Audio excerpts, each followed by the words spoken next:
Good morning students.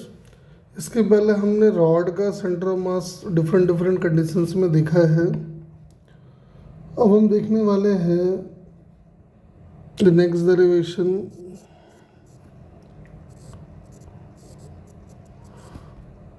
Centre of mass of A rod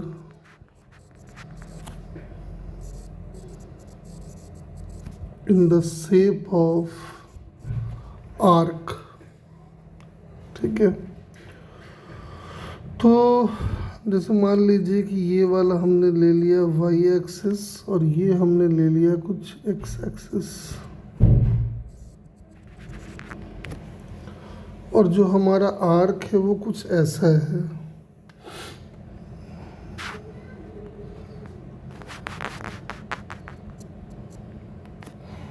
ऐसा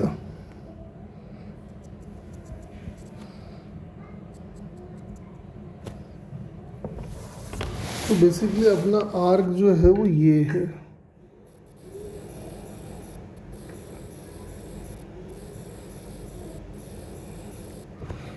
ठीक है, तो एक बात समझ में आ रहा है कि ये एंगल थीटा बाई 2 और ये एंगल थीटा बाई 2 हो गया, और वो एक्स एक्सिस जो है इसका वो बाइसेक्टर हो गया। तो एक बात तो समझ में आ रहा है कि जो सेंटर ऑफ मास होगा वो कंफर्म एक्स एक्सिस के ऊपर लाई कर रहा है, क्योंकि centre of mass always lies on the symmetrical axis. तो दिख रहा है, तो अपने को पता करना है कि एग्जैक्टली सेंटर ऑफ मास होगा कहाँ पे। तो हमने क्या किया, यहां से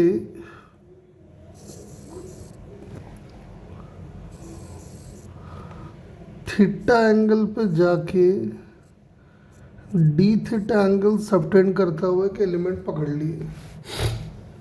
अपना एलिमेंट ये वाला है। ठीक है, तो अपने को एक्सीएम ढूंढना है, तो हम एक्सीएम लिख पाएंगे कि integration of X D M by integration of D M. अब सबसे पहला टारगेट है कि एक्स की वैल्यू पुट करना, कि एक्स की वैल्यू क्या होगी। तो मैंने आपको बार बार बताया कि एक्स जो है, जो एलिमेंट हमने चूज करा है उसके सेंटर ऑफ मास का एक्स कोऑर्डिनेट है। तो साफ समझ में आ रहा है कि अपने को ये चाहिए होगा, ये पूरा डिस्टेंस चाहिए होगा।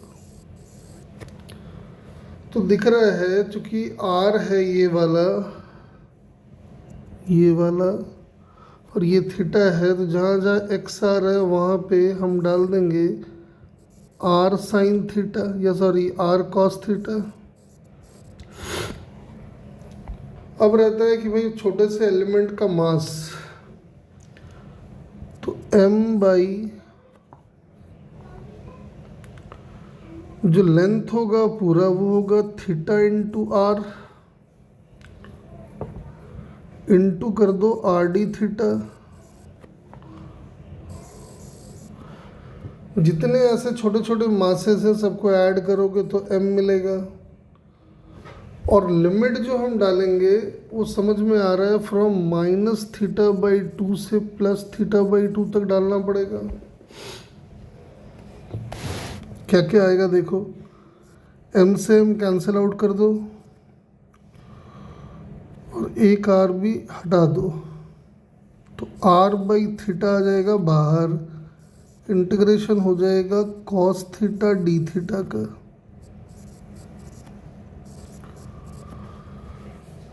तो साइन थीटा कॉस थीटा का इंटीग्रेशन जो है वो हो जाएगा साइन थीटा। तो ये हो गया आर बाई थीटा, और साइन थीटा आएगा तो ये हो जाएगा 2 साइन थीटा बाई 2, यानी सेंटर ऑफ मास का लोकेशन आ गया 2r by theta sine theta by 2। ठीक है, तो ध्यान ये रखना है कि जब भी कोई आर्क एलिमेंट लेंगे तो उसका सेंटर ऑफ मास उसके एंगल बाइसेक्टर पे आएगा, और कहाँ आएगा तो दिख रहा है 2r/थीटा इंटू साइन थीटा बाई 2। कुछ छोटे छोटे एग्जाम्पल्स भी हम ले लेते हैं। देखो जैसे सेमी सर्कुलर रिंग, तो समझ में आ रहा है कि एंगल बाई सेक्टर तो यही वाला, यानी सेंटर ऑफ मास पक्का इसी लाइन पे कहीं लाई करेगा। कितनी दूर होगा यहाँ से, तो यहाँ से निकाल लो। ये डिस्टेंस का नाम अगर हम x रख लें तो दिख रहा है कि x की वैल्यू आएगी 2r/थीटा, थीटा का मतलब पाई, और ये हो गया साइन, तो आंसर आ गया 2r/पाई। ठीक है, और एक एग्जांपल लेते हैं। देखो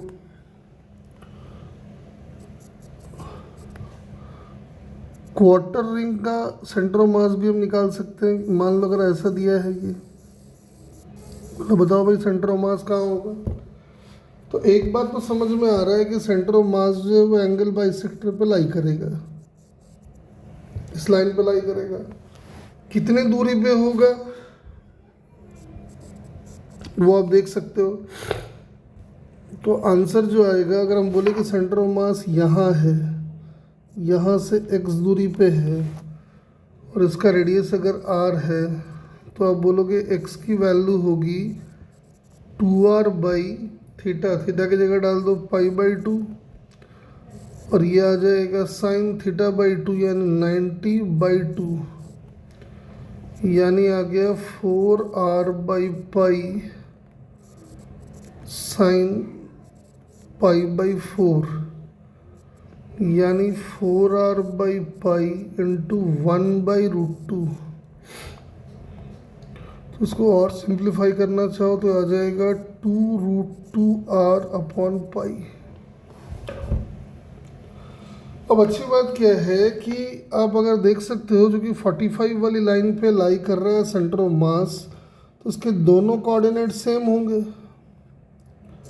तो आप देख सकते हो कि जो कोऑर्डिनेट आएगा, अगर हम कोऑर्डिनेट लिखना चाहें तो वो आ जाएगा 2√2r/पाई इंटू 1/√2, यानी 2r/पाई और 2r/पाई, ये इसका कोऑर्डिनेट हो जाएगा। तो कहने का मतलब है कि इस तरह के जो भी आर्क एलिमेंट आएगा, हम सबका सेंटर ऑफ मास बड़े आसानी से निकाल सकते हैं। ठीक है, अब चलो हम अगले केस की तरफ बढ़ते हैं।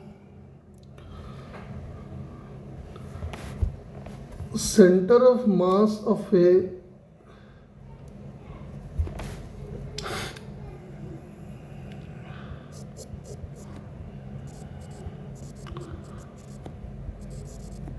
center of mass of a sector of a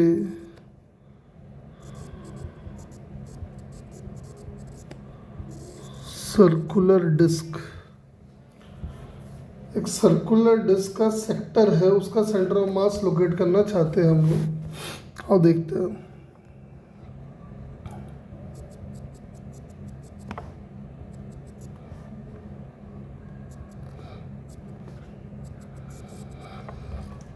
तो कुछ डिस्क मान लेते हैं ऐसा है,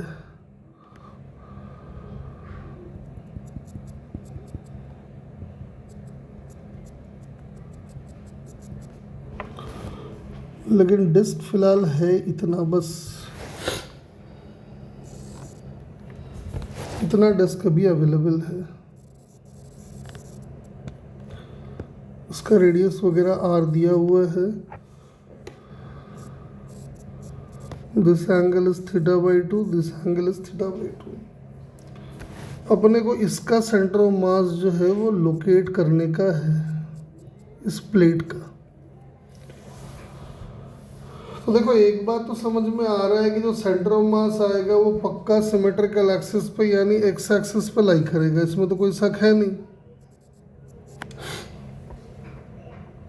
तो हमने क्या किया, हमने एक एलिमेंट काटा ऐसा,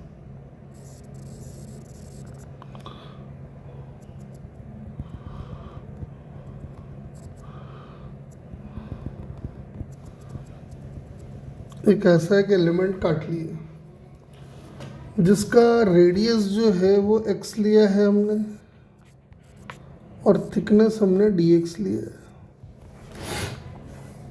ठीक है, तो अगर अपने को एक्ससीएम पता करना है तो तरीका हमारा वही होने वाला है, integration of X D M by integration of D M. अब आता है कि x क्या ले, तो जो एलिमेंट हमने चूज करा है उसके सेंटर ऑफ मास का x कोऑर्डिनेट चाहिए। तो जो एलिमेंट हमने चूज करा है वो एक तरह से r का एलिमेंट है जिसका रेडियस x है, तो उसका सेंटर ऑफ मास जहां पे आएगा वो लिखा जाएगा 2r by theta into sine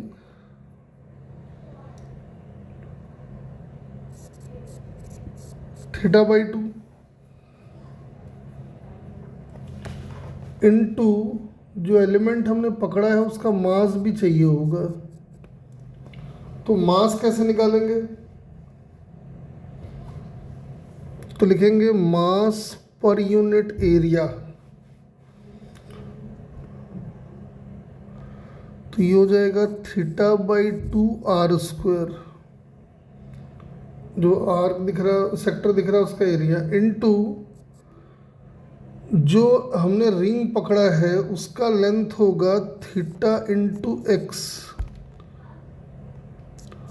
और dx से और मल्टीप्लाई कर दिए, थीटा इंटू एक्स जब कर दिए तो लेंथ आ गया और इसको मल्टीप्लाई कर दिए तो ये हमारा निकल आया मास, और नीचे m आ जाएगा। वेरिएबल अपना यहाँ पे x है तो लिमिट डाल देंगे 0 से लेके r तक, तो हमारा बात बन जाएगा।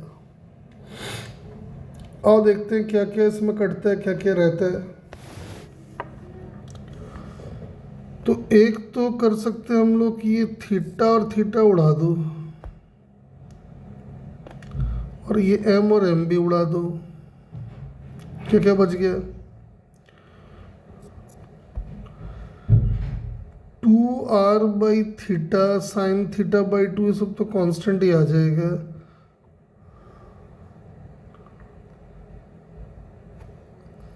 एक r चाहो तो यहाँ से काट दो, तो ये हो गया 4r हो गया, नीचे आ गया थीटा r,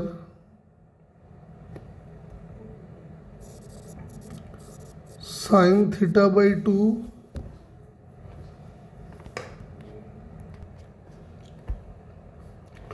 एक्चुअल में यहाँ थोड़ा सा हमने गड़बड़ कर दिया है, ये होगा 2x बाई थीटा, तो वहाँ थोड़ा गड़बड़ है तो यहाँ पे भी गड़बड़ होगा, तो ये होगा 2 और 2 4 हो गया, थीटा आर भी तो थीटा आर स्क्वायर हो जाएगा ये,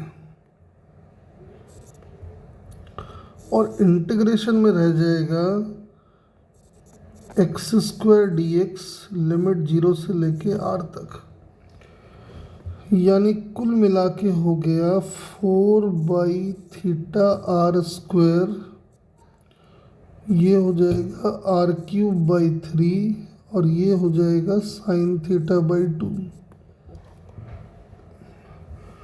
यानी कट कुटा के आ जाएगा 4 r by 3 theta sine theta by 2।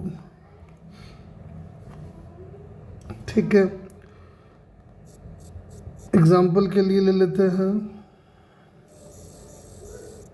Semi circular disc. तो सेमी सर्कुलर डिस्क लेंगे तो सेंटर ऑफ मास पक्का एकदम एंगल बाइसेक्टर पे लाई करेगा, यहाँ पे कहीं पे। ठीक है, कहाँ होगा?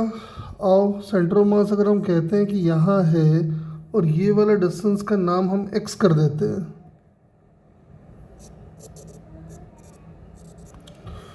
तो एक्स की वैल्यू को हम क्या लिख पाएंगे? ध्यान से देखो, 4r बाई 3, और जहाँ जहाँ थीटा आ रहा है वहाँ डाल दो pi by pi, sorry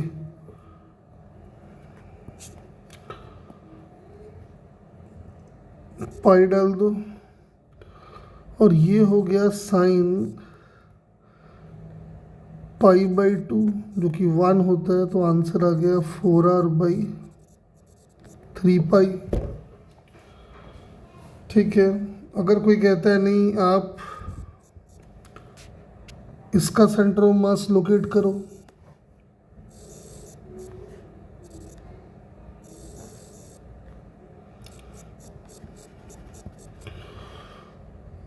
quarter disc का, तो एक बात तो एकदम कंफर्म है कि जो सेंटर ऑफ मास आएगा वो पक्का एकदम एंगल बाइसेक्टर के ऊपर होगा। तो आप पहला काम है एंगल बाइसेक्टर बनाना, यानी सेंटर ऑफ मास इधर कहीं लाई करेगा। ये डिस्टेंस का नाम हमने एक्स कर दिया। अब एक्स की वैल्यू निकालते हैं, तो जहाँ जहाँ एक्स आ रहा है वहाँ डाल देंगे 4r3, और जहाँ जहाँ थीटा आ रहा है वहाँ डाल दो पाई बाई 2, और ये हो जाना है साइन थीटा बाई 2, यानी कि पाई बाई 4 हो जाएगा ये, यानी ये हो गया 8r by 3 pi into 1 by root 2, यानी आ गया 4 रूट 2 r, सॉरी ये r है, 4 रूट 2 r बाई 3 पाई। हाँ, अगर आप कोऑर्डिनेट लिखना चाहो तो फिर वही काम समझ में आता है, चूँकि 45 वाली लाइन है ये, तो उसके दोनों कोऑर्डिनेट सेम होंगे। तो आप देख सकते हो कि जो आंसर आएगा वो आएगा 4r अपॉन 3 पाई कॉमा 4r अपॉन 3 पाई। तो जरूरत पड़ने पर ऐसे कोऑर्डिनेट्स लिखे जा सकते हैं। जो नेक्स्ट डेरिवेशन हम करेंगे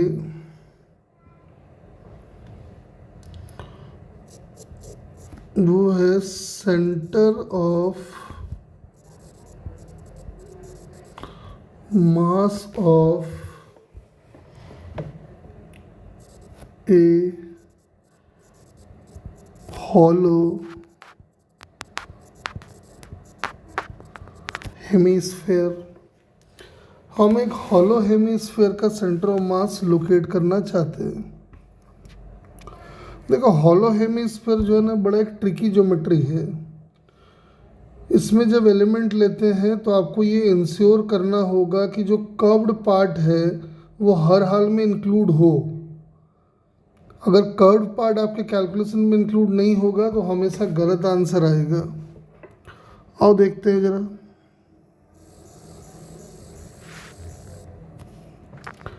जैसे ये हॉलो स्फीयर पकड़ लिया हमने, समझ में आ रहा है कि भाई ये जो हॉलो स्फीयर है वो इस एक्सिस के अबाउट सिमेट्रिकल है, तो कंफर्म है कि centre of mass Y axis पे कहीं लाई करेगा। तो हमारा मेन टारगेट है इसका वाई कोऑर्डिनेट निकालना, रेडियस वगैरह आर है। तो जाहिर सी बात है, जब आपको कैलकुलेशन करना है तो आप इसमें से एक एलिमेंट काट लें।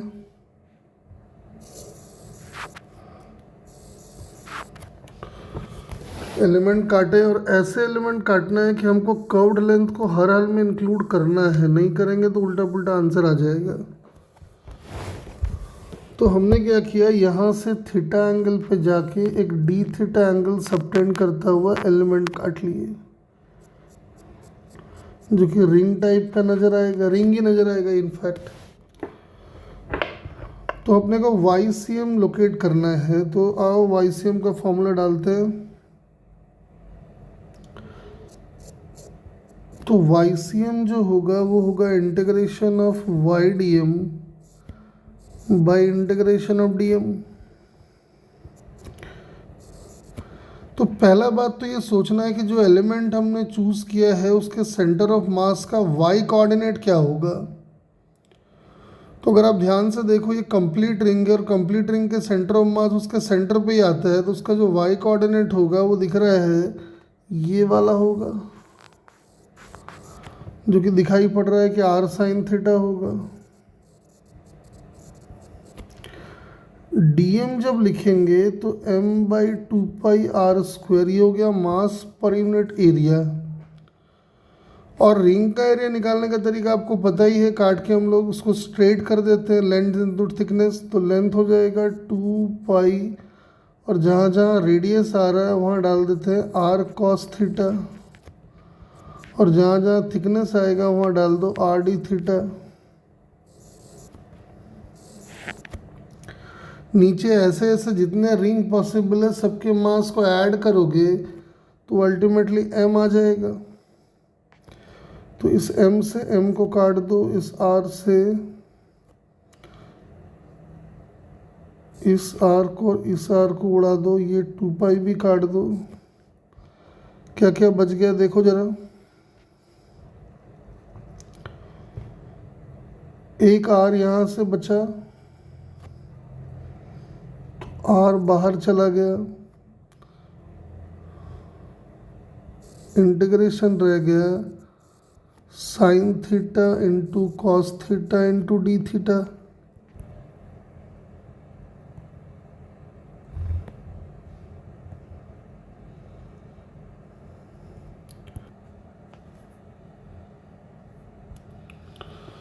ठीक है ना, तो ये हमने इसका कैलकुलेट कर दिया है सॉलिड हेमीस्फेयर का। एक डिस्क पकड़े हैं हम लोग, डिस्क पकड़ने के बाद YCM का फॉर्मूला डाल दिए और फिर कैलकुलेट वगैरह करके तो आंसर ये आ जाएगा, ये देख लो अपना। हम थोड़ा और आगे कैलकुलेशन कर लेते हैं।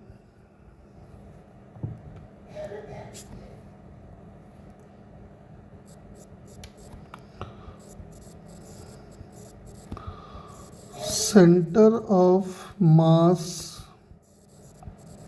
ऑफ ए सॉलिड कोन,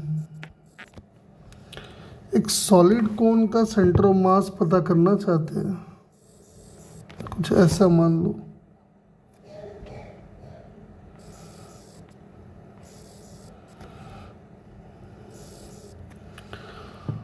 ठीक है, इसको हमने वाई एक्सिस नाम दे दिया है और समझ में आता है कि सेंटर ऑफ मास इसी एक्सिस पे लाई करेगा। सॉलिड कोन की बात कर भी रहे हम लोग, रेडियस r ले लेते हैं और ये वाला h ले लेते हैं।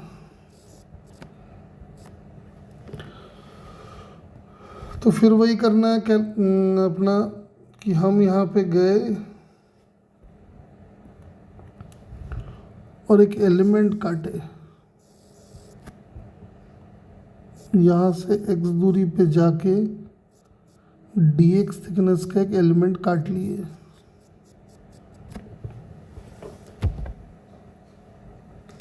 तो ये जो एलिमेंट हमने काटा होगा ये बेसिकली एक डिस्क की तरह दिखता होगा। और पूरे सिस्टम का सेंटर ऑफ मास निकाल लेते हैं। तो समझ में आ रहा है कि अभी सेंटर ऑफ मास का एक्स कोऑर्डिनेट ही आना है, तो हम फॉर्मूला डालेंगे integration of X D M by integration of D M. जहाँ जहाँ एक्स आ रहा है वहाँ एक्स ही आ जाएगा। डी एम की जगह डालेंगे 1/3πr² इंटू हमने जो डिस्क पकड़ा उसका रेडियस मैंने r माना है, तो ये हो जाएगा उसका जो वॉल्यूम होगा वो हो गया πr² dx। और ऐसे जितने छोटे छोटे डिस्क मिलेंगे सबके मास को ऐड करोगे तो m आएगा। अब दिक्कत यहाँ पे ये है कि वेरिएबल यहाँ पे x भी आ गया है और r भी आ गया है, तो हमारा टारगेट है r को हटा के x को लाना। तो from the idea of similar triangle हम लिख पाएंगे, देखिए कि r/x is equal to capital R/h, यानी स्मॉल r की वैल्यू हो गई ये। अब ला के डाल दो इसको, तो ये आ जाएगा x इंटू 3m/πr²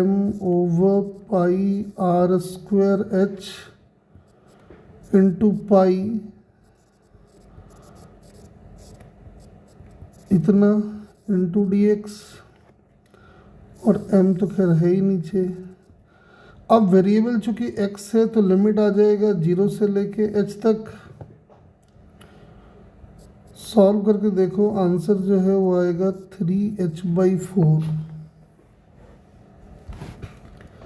यानी एक कोन अगर ऐसा है, सॉलिड कोन,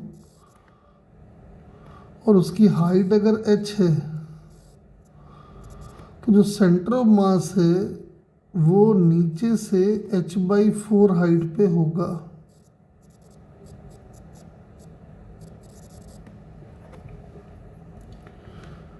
ठीक है। अब एक लास्ट है, वो भी कर लेते हैं।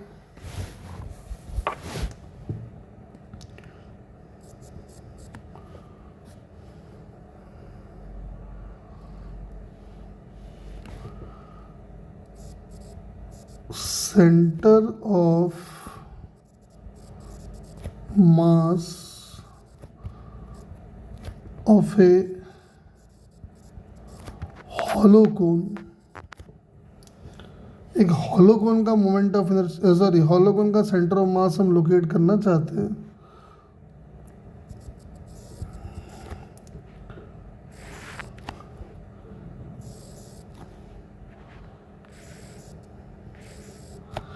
ऐसा है ये, इसको एक्स एक्सिस नाम दे दिया, इसको वाई एक्सिस नाम दे दिया। ये अपना ओरिजिन है, ये अपना रेडियस, और ये अपना हाइट। फिर वही काम करना होगा, एक छोटा सा एलिमेंट काटना होगा अपने को। तो अपना लोग एक एलिमेंट काट लिया यहाँ से x दूरी पे, जिसका थिकनेस है dx। लेकिन हाँ, मैंने एक बात बोला हुआ है कि कर्व्ड जो हॉलो ज्योमेट्री में आप कर्व्ड लेंथ को हर हाल में इंक्लूड करना ही होगा, नहीं करोगे तो गलत आंसर आएगा।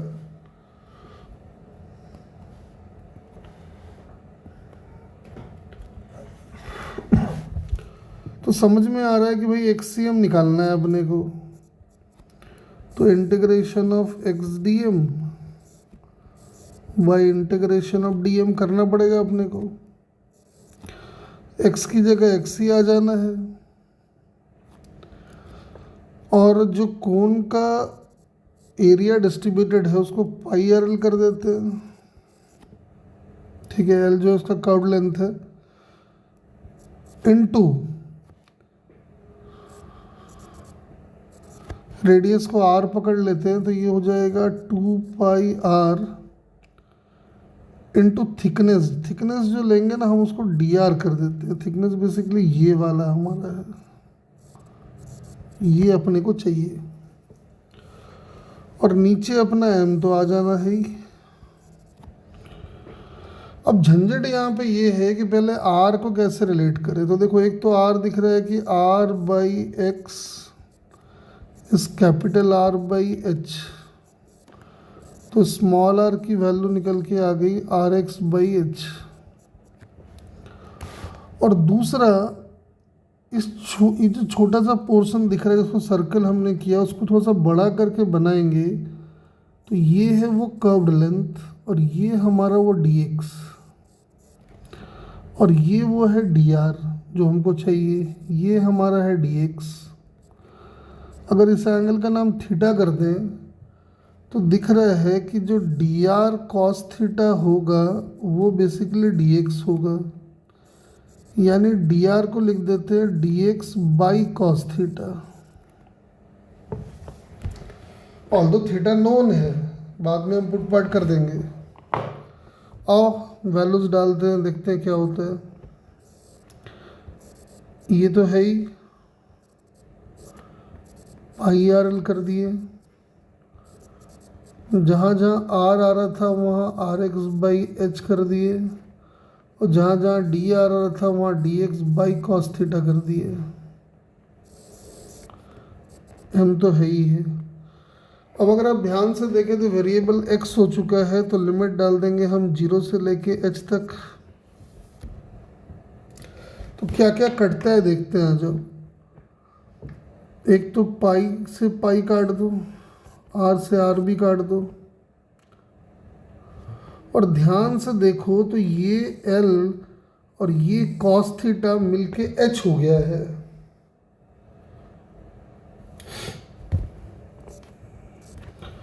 ना। ये लेंथ पूरा जो है ये l है और ये एंगल थीटा है, तो l cos theta is equal to h हो गया है।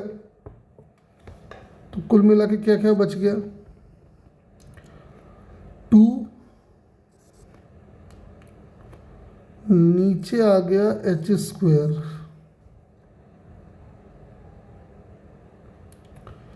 ऊपर रह गया है एक्स स्क्वेयर डी एक्स का इंटीग्रेशन, यानी कि h³ 3, यानी आंसर आ गया 2h/3।